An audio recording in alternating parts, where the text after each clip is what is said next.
Aujourd'hui, dernier vendredi du mois de Ramadan. Mesdames et messieurs, bonsoir et bienvenue dans ce journal-là. Les titres. 6 morts, 10 blessés, tel est le bilan des affrontements entre populations civiles dans le cercle de Koro. Le gouvernement s'est rendu sur place.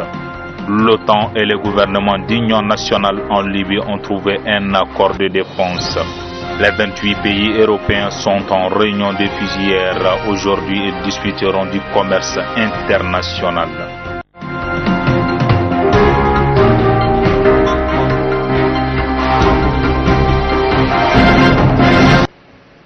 Soyez les bienvenus. Nous ouvrons ce journal-là avec une série d'invitations du grand guide de la communauté musulmane des Soufis, El Hajj Cheikh Soufi Bilal. Il a honoré de sa présence à la rupture du jeûne du maître Muntagatal. Il est au micro de nos reporters Samba Keita. Je voudrais d'abord dire que j'ai eu aujourd'hui l'honneur, d'abord, le plaisir aussi, de recevoir pour l'iftar, c'est-à-dire la rupture de jeûne, la communauté musulmane du Mali.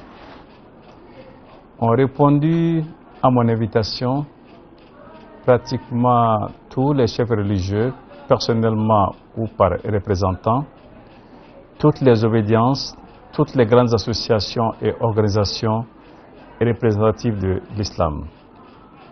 Je le répète, c'est ici un très grand honneur. Cela se situe dans un cadre très précis. La rupture collective de jeûne est une recommandation pour tout musulman. Je me situe dans ce cadre, je me mets sur ce chemin depuis déjà de trop nombreuses années. Cette année, Dieu merci, notre iftar est intervenu le jour même du Laylatul Qadr, qui est un jour béni parmi les jours bénis, qui se situe bien évidemment parmi les 10 derniers jours du mois sacré de Ramadan. Je voudrais profiter de votre micro pour remercier toutes celles, parce qu'elles étaient nombreuses ici, les leaders religieuses, en particulier celles de l'UNAFEN et de toutes les autres associations qui ont fait le déplacement. Vraiment, c'est un sentiment de satisfaction et de joie. Vous savez qu'il a été toujours aux côtés de nous. C'est un musulman fervent. Il a été toujours aux côtés des religieux, aux côtés des musulmans, dans toutes les actions et dans toutes les épreuves aussi. Et cela m'a fait plaisir d'être témoin d'aujourd'hui qui se passe plusieurs années. Et par la grâce de Dieu, cette année, je suis parmi les gens pour participer à ces moments de grâce avec tous mes frères et sœurs qui sont venus de tous les coins du monde. Le jour d'avant, le grand guide était l'hôte du secrétaire général de la présidence, Soumeilou Boubei Maïga. Il est au micro de la TV Anwar.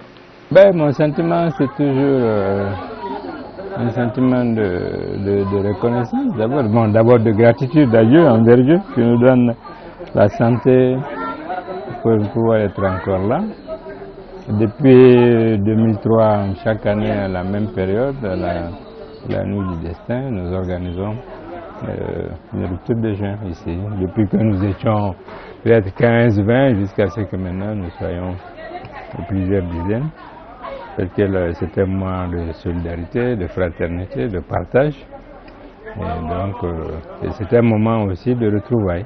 Ça permet aux uns et aux autres de se retrouver. Vraiment, c'est un sentiment de joie et de satisfaction. Vous savez que Soumeilou Boubei Maïga nous a vraiment honorés.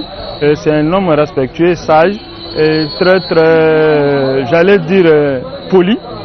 Quand même, à chaque fois, à chaque rencontre, vraiment il nous respecte. On a été gratifié de cette rupture aujourd'hui qui est allée droit au cœur et auquel nous avons pris part et nous sommes très contents de cela. 6 morts, 10 blessés, tel est le bilan des affrontements entre populations civiles du cercle de Koro. Le gouverneur s'est rendu sur place. Fousseini Sidibé, compte rendu. C'est une forte délégation conduite par le gouverneur de la région de Mopti qui s'est déplacée dans les 2 villages en conflit dans le cercle de Koro. Elle a rencontré le village d'Ogon dont la mort du chef des chasseurs est à l'origine du drame. Ensuite, la délégation a rencontré les 3 autres villages de ce conflit. Partout, le gouverneur a présenté les condoléances du chef de l'État Ibrahim Boubacar Keïta aux familles des victimes. Le procureur du tribunal de première instance de Mopti a promis l'ouverture d'une enquête et toute la lumière sur ce drame qui a fait 6 morts. Le Mali et la Chine ont signé plusieurs accords dans le domaine de l'éducation et de l'alimentation. Les 2 documents ont été approuvés par les élus de la nation hier. Tout d'abord, c'est le projet défendu par le ministre de la Promotion des investissements et du secteur privé qui a fait l'objet de débats. Konemba Sidibé a expliqué les contours de l'accord entre le Mali et le Canada pour faciliter les investissements dans les 2 États. L'accord prévoit également un accord entre le gouvernement du Mali et la banque canadienne Badaya. Le ministre de l'élevage et de la pêche, Théo Drevé, a aussi présenté et obtenu l'adoption du projet portant création de l'Office de développement de la pêche et de l'aquaculture. Cette initiative remplace les 2 opérations pêche dans la région du Mopti. L'Assemblée nationale du Mali a voté 2 importants projets de loi présentés par le ministre de la Promotion des investissements et le ministre de la Pêche et de l'Élevage. Plus de 5 milliards de francs CFA, c'est la valeur de l'aide alimentaire en riz que la République populaire de Chine offre au peuple du Mali. Cette aide est matérialisée par la signature d'un document entre le Mali, représenté par son ministre des Affaires étrangères et de la coopération internationale. Du côté de la Chine, c'est l'ambassadrice au Mali qui a parachevé le document.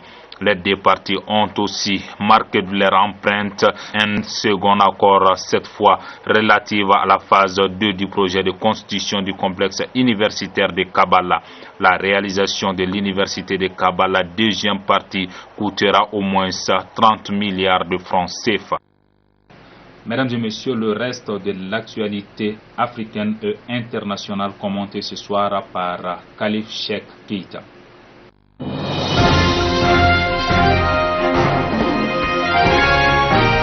Saïez El-Faraj, en visite à l'OTAN, a convaincu ce dernier à apporter une aide militaire à la Libye.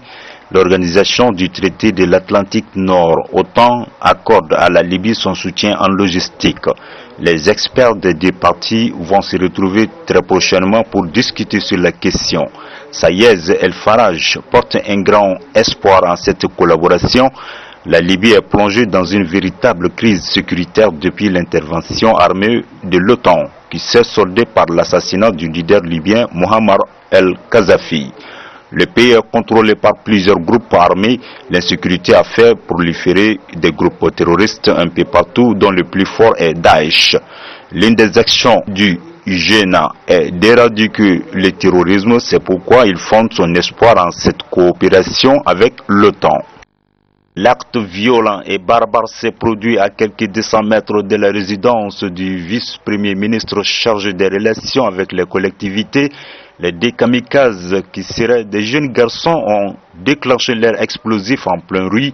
6 personnes y ont perdu la vie. 3 personnes grièvement blessées dans l'attentat ont été amenées dans le district sanitaire de la région de Moura. Cette attaque dans la ville de Kolofata, après plusieurs mois d'accalmie, a été attribuée au groupe terroriste nigérian Boko Haram. Au cœur des échanges hier, les 28 responsables européens ont fait des avancées notoires dans le domaine de la coopération militaire. Ainsi, il est convenu de la création d'un budget alloué à la défense de l'Union. Les responsables défendent leurs décisions par la montée du populisme, les menaces russes contre l'Europe, le terrorisme. Autre point évoqué, le Brexit qui a occupé une grande partie des pourparlers. La première ministre britannique a dévoilé une partie de son projet. Elle promet la sauvegarde des droits des étrangers européens en Angleterre. Après 5 ans, c'est une nouvelle saluée par les dirigeants européens, dont Angela Merkel. Mais pour elle, plusieurs questions restent en suspense. Aujourd'hui, les débats porteront sur le commerce international. Des opinions s'affrontent, les partisans du libre-échange et ceux du protectionnisme.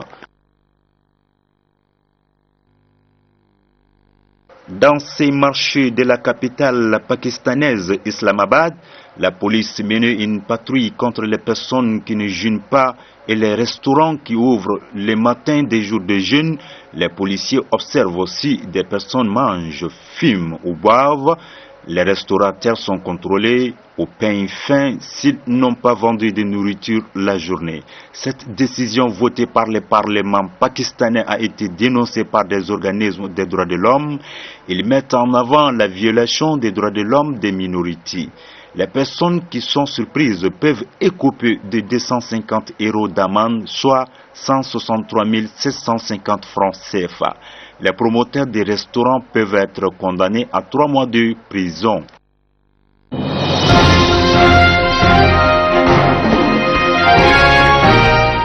Mesdames et messieurs, c'est tout pour aujourd'hui. Merci de nous avoir suivis et bonne suite des programmes sur votre chaîne. Au revoir.